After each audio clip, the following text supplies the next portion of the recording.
नमस्कार दोस्तों, स्वागत है आपका भक्ति टेल्स में, जहां हम आपको लेकर चलते हैं भक्ति, संस्कार और आध्यात्म की कहानियों की ओर। आज हम सुनेंगे एक ऐसे भक्त पुत्र की कहानी जिसकी सेवा भावना ने स्वयं भगवान श्री राम को भी प्रभावित कर दिया।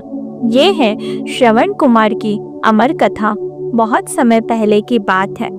अयोध्या के पास एक छोटा सा गांव था, जहां एक निर्धन लेकिन धर्मनिष्ठ ब्राह्मण परिवार रहता था। पिता शांति और माता मालती, उनके पुत्र का नाम था श्रवण कुमार।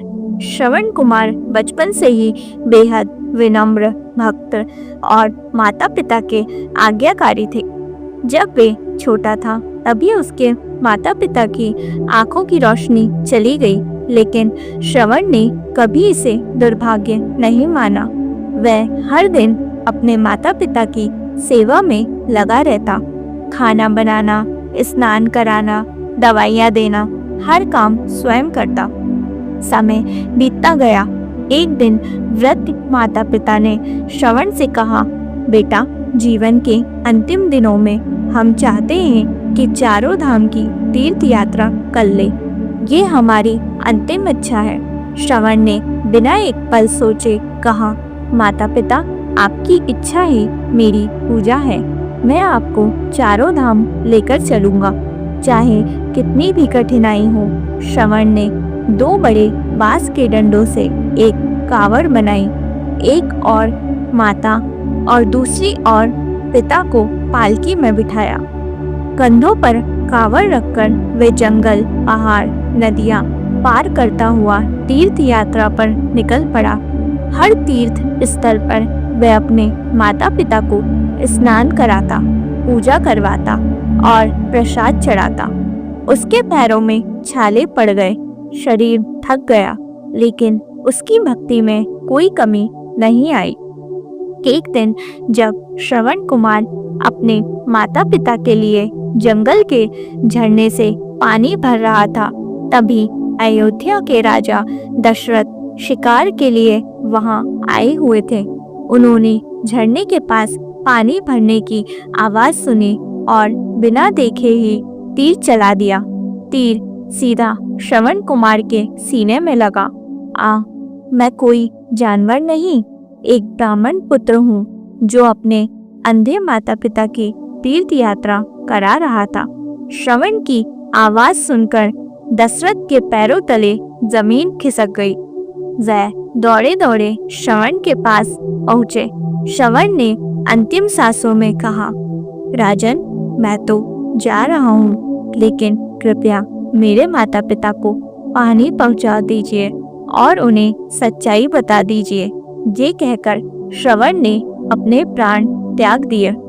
राजा दशरथ कांपते हाथों से पानी लेकर श्रवण के माता पिता के पास पहुँचे। उन्होंने धीरे से कहा, आपके पुत्र अब इस संसार में नहीं रहे।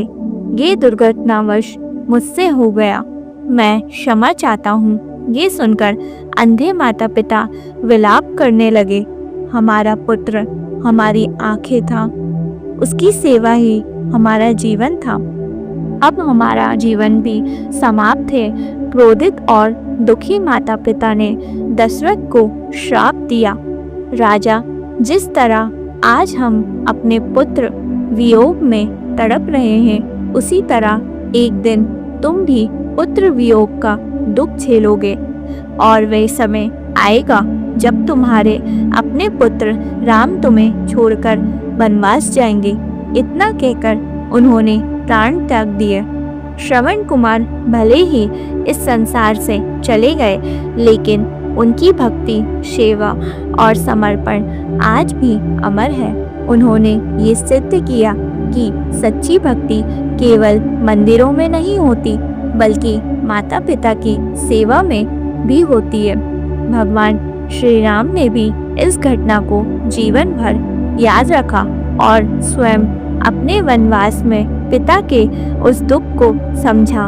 दोस्तों, श्रवण कुमार की कथा हमें ये सिखाती है कि माता पिता की सेवा ही सबसे बड़ा धर्म है। जो अपने माता पिता की भक्ति करता है वही सच्चा भक्त कहलाता है। अगर आपको ये प्रेरणादायक कथा पसंद आई हो तो भक्ति टेल्स को ज़रूर सब्सक्राइब करें, वीडियो को लाइक और शेयर करें और कमेंट में लिखें जय श्रवण कुमार। अगली बार फिर मिलेंगे एक और भक्ति से भरी अमर कहानी के साथ। जय श्री राम।